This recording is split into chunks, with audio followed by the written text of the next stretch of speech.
Exodus chapter 16 verse 2. And the whole congregation of the children of Israel murmured against Moses and Aaron in the wilderness. Exodus chapter 16 verse 2.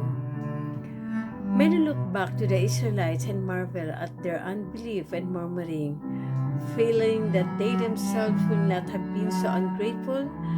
But when their faith is tested, even by little trials, they manifest no more faith or patience than did ancient Israel. God has promised to be their God, to take them to Himself as a people, and to lead them to a large and good land.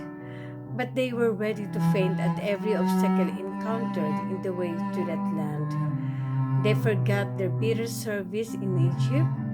They forgot the goodness and power of God displayed in their behalf in their deliverance from bondage.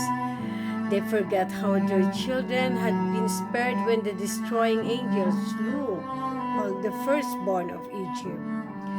They forgot the grand exhibition of divine power at the Red Sea.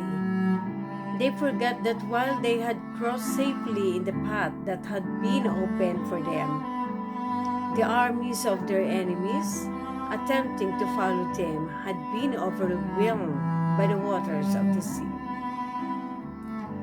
They saw and felt only their present inconveniences and trials.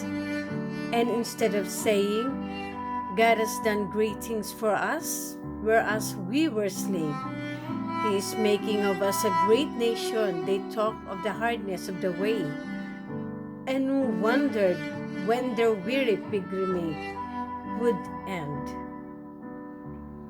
The history of the wilderness life of Israel was chronicled for the benefit of the children of God to the close of time.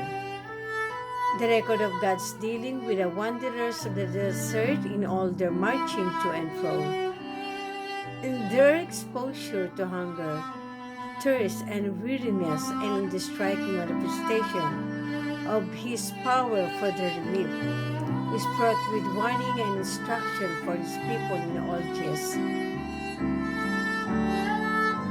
The varied experience of the Hebrews was a school of preparation for their promised home in Canaan.